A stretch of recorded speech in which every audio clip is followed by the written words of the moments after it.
Hello and welcome to episode 19 of the Witcher chapter by chapter book review, where I'll go through a summary of what happened in the latest chapter and give my detailed thoughts on it. Today I'll be discussing part 1 of chapter 6 from book 3, Blood of Elves. Okay, so I know I talked about this in the last episode, but yeah, we're going to do 2 parts for chapter 6 because it's not only is it a long one, but there's just so much going on in this chapter. There's a lot of different scenes, a lot of different characters in a lot of different locations. So I figured that handling this in more than one part would probably be the easiest way to talk about it. So yeah, that's what we're going to do in this episode. I was thinking that maybe I would tell you which parts we'll cover, but you'll see that in a second. I'll give you the summary like I always do. But before I do that, I'm just going to quickly recap you on the last episode so you are caught up on what's going on when we left off. So last episode, we talked about Yennefer's agreement to help with Ciri, who is now safe for the time being at the temple school with Mother Nenike. Dandelion met with the head of Redania's Secret Service, Dijkstra, and the country's court magician, Philippa, to talk about Geralt and Rience. When Dijkstra makes it perfectly clear he wants Dandelion to bring him Geralt, he lies about Geralt's location, who was actually in town spending some romantic time with Dandelion's friend Shani.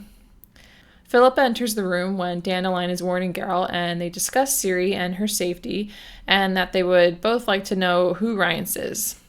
Shani chimes in to say that she knows who he is and where they can find him. Alright, here we go with the summary of the part of chapter 6 that we're going to talk about. So, we will be discussing the part of chapter 6 that takes place amongst heads of state. The first part is at a secret council in Haga that includes King Foltest of Temeria, King Vizimir of Redania, Queen Meve of Lyria, King Demavent of Edirn, and King Henselt of Cadwin. They meet to discuss the tensions brewing in their kingdoms and how they should address it. Since Nilfgaard seems to be responsible for a lot of turmoil in each of their countries right now, they talk about possible solutions for these problems and how to keep themselves from becoming vulnerable to a future assault. They throw around some solutions like waging an all-out war against the non-humans, but the one they land on and discuss at length is reclaiming Sintra. There's a lot of skepticism over whether this proposal could work because they aren't sure if they can rally the leftover Cintrian forces, as they are apparently awaiting the return of the Lion Cub, aka Ciri. The rumor that Ciri survived the massacre has left some with hope that Calanthe's blood will sit on a regained throne. This provokes a discussion about how if Ciri is found and Sintra is taken back, whoever marries Ciri will also rule over Sintra. Vizimir points out that someone is certainly looking for her, and they realize it might be an unmarried Nilfgaardian Emperor Emhyr var Emreis. If he marries Ciri, he'll be the lawful and accepted ruler of Sintra, and because they cannot let that happen, the group agrees that if Ciri is located, she must die. The chapter then cuts to a Marshal Menno Cohorn speaking to Emperor Emhyr var Emreis about the Northern leaders' meeting. Emhyr quickly shows his cunning by using this knowledge to sabotage the group. Here we receive official confirmation that Rience is working for the Emperor, but Emhyr hasn't received any recent updates from him. He makes a few orders, one of which involved the mention of Geralt and Yennefer, and then the two are joined by a knight who is presumably the knight Ciri has nightmares about. Emhyr tells him although he will not forgive him for the mistake he made 2 years ago, he's giving him one more chance to carry out his orders correctly.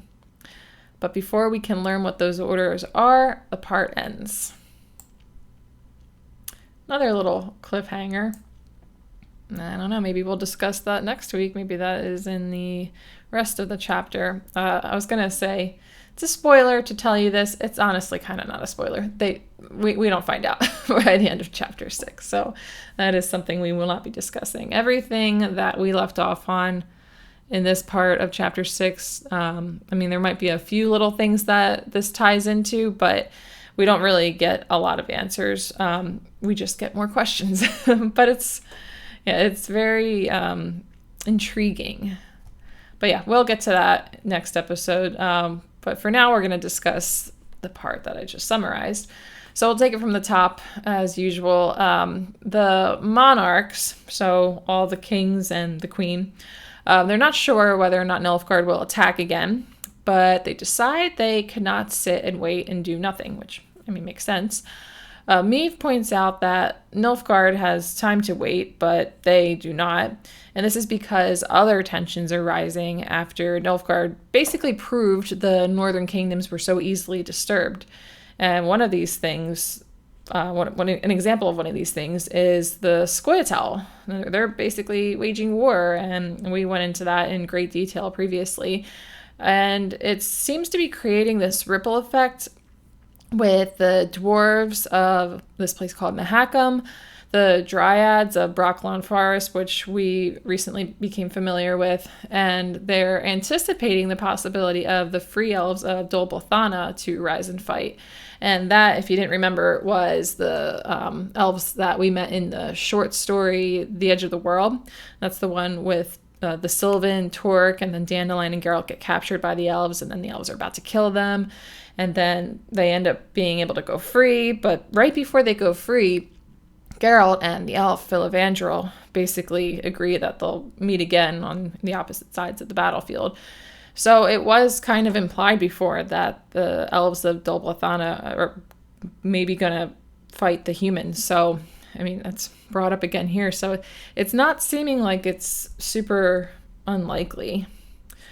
So these problems that are going on in their countries, Henselt argues that this is the work of Nilfgaard.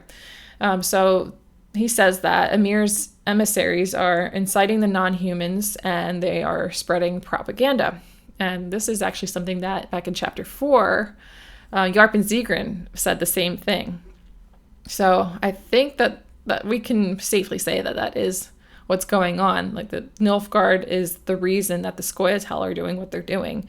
I mean, I know that there is a long history with the elves and the humans, but I do think that considering the timing, it would be a really big coincidence if now all of a sudden they're coming out of the woodwork and, you know, trying to start a little war.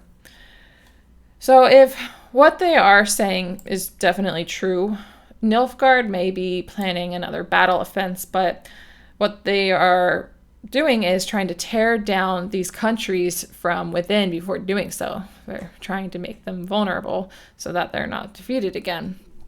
And the rulers play around with a few ideas on how to stop this. One of the things they talk about is eradicating the non-humans and sending any survivors to the reservation. The one thing that they sit on and talk about at length is retaking Sintra. They decide that if they're going to try that, they'll need the new ruler to be someone who the people will accept, because they likely will not accept a foreign ruler. So this is when they start to talk about how Ciri is possibly alive. They even accuse Foltest of looking for her with a secret plan to marry her and then become king of Sintra. He denies this, and they quickly back off their accusation. But Vizimir points out that he knows for sure someone is looking for her, and he asks them, he specifically uses the name Rience, he asks if Rience is in any of their service. We know for sure he's not, because we find out that he's working for Emir by the end of this part of the chapter. Well, the part we're discussing in this episode. But upon the discovery that someone is looking for her, they talk about the possibility of it being Emir, since he's not married, and marrying Ciri will make him a legitimate ruler that the people will accept. So right now, he is basically in charge of Sintra, but the people that live there, or I guess the people that lived there before he took over, they are not going to be okay with him ruling over them. And it's not completely lawful, I guess, because he took it by force. But if he marries somebody who's related to the previous queen, then everybody would kind of have no chance but to accept him. So yeah, it seems like their theory is it could be true. So they talk about trying to find Ciri. They don't want Emir to find her. And Queen Meave offers to marry Ciri to one of her knights, basically just put her in a castle in the mountains, and that way they don't have to worry about anybody finding her. But this idea is actually quickly rejected because the offspring of that union could turn into claimants of the throne, which I thought that doesn't really seem like a problem. I didn't get that because if Ciri ended up becoming Queen of Cintra and married whoever they wanted or whoever they would have been okay with her marrying, they most likely would have had children who would have inherited the throne. So I don't know why that was such a big deal. Maybe there's something I'm missing there. But anyway, because they can't have Emhyr getting his hands on her, they agree that they must find and kill Ciri. It's an extremely drastic solution, and obviously one that we, the reader, are not going to be okay with because we hold Ciri in our hearts. We don't want anything like that happening. So yeah, well, I don't know about you guys, but at least for me, I very quickly came to despise these people, these kings and this queen, because that's not cool. One thing that I was left confused about, though, by the end of this part was, did they still want to retake Cintra? They decide that they're going to find and kill Ciri, and they talk about how if they were to reclaim Cintra, then they would need somebody of Calanthe's blood on the throne. So are they just throwing that whole plan out the window now? I mean, I guess so, but I don't know. I really tried to see if I could figure that out, but I'm still left unsure. And I was also left unsure about whether they still plan to try and eradicate the non-humans, because they talked about that and then they kind of moved on to the Cintra discussion before they came to an official decision. Maybe these things were talked about after we were no longer included in the discussion. So yeah, maybe that's something that we're going to figure out later on. But basically, at least as far as we're concerned, the reader, we don't know exactly what the next steps they have planned against Nilfgaard are. So we might have to wait and find out. But we do know that they want to kill Ciri. So yeah, screw those people. All right, so let's talk about Emperor Emhyr var Emreis. So this guy seems pretty crafty. Immediately upon learning about the Northern Rulers' Council, he tells Cohorn, the Marshal Menno Cohorn, he's the guy who this part of the chapter's perspective is told through. He tells him to make sure that the chapter of Wizards learns about that meeting. And he wants him to do that because apparently the chapter has been feeling like the Monarchs don't treat them as equals lately. And this will just ignite that feeling even more and create division, which would, of course, work in his favor. I'm unsure of what initiated these feelings in the first place, but because the Wizards aided and sacrificed a lot in the Battle of Sodden, which won the war for the North, I can see how their exclusion would be taken as a slight. So yeah, that was pretty smart, and he was so fast to make that decision. So definitely not working with an idiot here, unfortunately. So it's confirmed that Emhyr is looking for Ciri. He doesn't say so outright, but he asks for updates on Rience multiple times, and we know Rience is looking for her. Be pretty odd if somebody else was sending Rience after Ciri, and the Emperor also had a job for him, and he's not looking for her, but I think we can assume that that's what's going on there. It's not confirmed, however, that he's looking for her so that he can marry her, but it doesn't seem unlikely. Yeah, if that's what he wants to do, then he's got to find her first. Hopefully he doesn't have the same plans that the Northern Rulers have, where he just wants to find her so that he can kill her. The marriage thing doesn't sound good either, but I mean, the more people that are trying to kill Ciri, the worse. So I think I prefer somebody looking for her to wed her than to murder her. So Emhyr, in this discussion, says that he knows Geralt. That's pretty strange. You would think that that would have been mentioned at some point before. Maybe Geralt would have thrown that into a conversation or like some inner dialogue, because Nilfgaard has been this hot topic of conversation for the past couple of years. So you think Geralt would have said, like, oh yeah, I've met the Emperor of Nilfgaard before. But he's very stoic and quiet, so maybe that's why it's never come up. But yeah, it's pretty strange that they know each other. But yeah, Emir wants Rience to, stop delaying or, stop stalling, procrastinating, whatever, and to just kill Geralt. He says that Geralt is too clever to lead Rience to the trail. So in order to make a assumption like that, or to surmise that Geralt is, he's going to do this or he's going to do that, he's got to know him at least a little bit. So it's not even like they just kind of met one time briefly. Like he knows Geralt a little bit. And that's, I don't know, it's just pretty weird. He says to leave Yennefer unharmed. And now I'm wondering, does he know her too? And why is it that he wants Geralt killed but not Yennefer? I mean, I could see why he would want Geralt killed, because Geralt's a witcher. He can do a lot of damage. But so can Yennefer. I mean, she's a very powerful, very competent sorceress. So I'm wondering if there's a more specific reason that he wants Geralt dead. But we'll probably have to wait and find out if we ever do find out. So at the end of this part, a knight arrives and he has a very brief description, but it kind of matches the knight from series Nightmares. They say he's been imprisoned for the unknown to us mistake that he made in Sintra 2 years ago. I'm guessing that was probably during the massacre. And he's about to be given an order from Emir that will save him from execution if he succeeds. Don't know what that order was. That was where it was left off. But I do think that this is the same guy that tried to get Ciri when Nilfgaard was slaughtering all the people in Sintra. And I think that was what Emir was talking about when he referred to the mistake that guy made.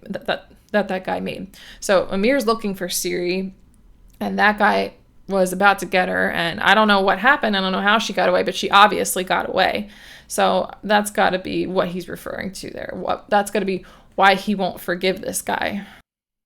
But yeah, not a whole lot of context that we're given. We can only just assume. So that's what I'm getting out of it. But I could be off. I could be wrong. We'll have to wait and find out. So I have a couple of little just like tidbits that I wanted to talk about real quick from this chapter. So there's a character that's mentioned, and his name is Krakon Crate, and he's very briefly mentioned. He's not, it doesn't seem like that important of a character, but this is somebody we've actually met before. If you didn't remember, he was in the A Question of Price short story from the Last Wish book. So he was from Skellige. He was a contender for Pavetta's hand in marriage. Obviously, that didn't work out. So nowadays, he is a Jarl, and he's known to the Nilfgaardians as the Sea Boar for his frequent attacks and fire setting on Nilfgaardian maritime settlements and forts. So, yeah, this guy was loyal to Sintra as Iced, Calanthe's husband, was killed during the war with Nilfgaard, and Iced was also from Skellige. And then there was actually another character that was from the same short story. His name was Wilhelm of Atre. Not sure if I'm pronouncing that right. But yeah, he was in that story. He was also a contender for Pavetta's hand. And again, that didn't work out for him. But yeah, he was mentioned in the part of this chapter with Emir. And very unfortunately for him, his painful and slow and public execution was ordered because he was caught as a leader of a rebellion. So that is very unfortunate for this guy, Windhelm. Probably not going to be seeing him again. But yeah, another example of what Emir is like. So he seems to be pretty ruthless, and they catch somebody who was against him. I mean, him ordering the execution of this man isn't that far out, of course, but the way he wants it done is, I don't know. I think that might be a little extreme, but I also kind of have a weak stomach, so. All right, anyway. All right, so for my closing thoughts on part 1 of chapter 6, Emir is sending Cohorn to Dol Angra and is not to act on provocations that are likely to come from Demavend or Meve. What's interesting is, although there's not a lot of context from Emir, during the council at the beginning of the part, they discussed the possibility of staging a provocation against Edirn and Lyria so that they could basically go back into war with Nilfgaard, and then they would be backed by other countries and would also be backed by the Chapter of Wizards when they try to take Sintra. So I guess there is an official peace that's going on right now, and they discuss it. There's definitely one. There's this mage from the Chapter of Wizards known as Vilgefortz, and he was actually very briefly mentioned in one of the chapters at Kaer Morhen. I think Triss brings him up, but he's basically like taking charge of the chapter, and he made sure that there was going to be a peace with Nilfgaard after the Battle of Sodden. So, what they want to do is have a reason to get the Chapter of Wizards and other countries to back them when they try to reclaim Sintra, which we don't know if they're still going to do that, but I don't know. It seems like something will be going down there at this Dol Angra. Just not sure who is going to be doing what exactly. Nilfgaard, they have always been seen as the bad guys, this aggressor. And right now, I'm kind of thinking of them as not as bad as the other countries. And that's solely based on the fact that they want to kill Ciri. But if anybody is going to find her, I think it would be better if it was Nilfgaard. As long as what is really going on there is that Emir wants to marry her. Which, I mean, that doesn't sound good. I mean, her being forced into this arranged marriage with some man she doesn't know. But it's better than her getting killed. Well, maybe. I guess it depends on your perspective. But for me, that's how I feel. I'd rather her be forced into marriage and killed. At the end of the day, though, I'd rather her just not be found by these people at all. So hopefully that's how this turns out.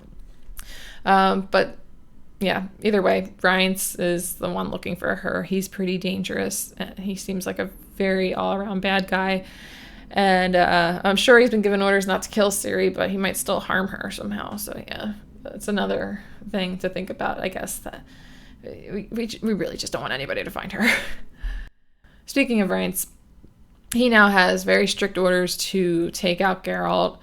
And, I mean, we know Geralt, he's very capable, but there is always the possibility that someone could beat him. I mean, he's not invincible.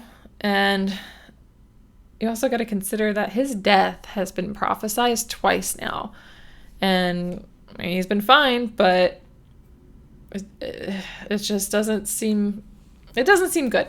Yeah, I am definitely a little bit worried about Geralt here. All right, well, that is all I have for you. So just in case you didn't know, these episodes are available on YouTube with video and Spotify and Apple Podcasts with just the audio.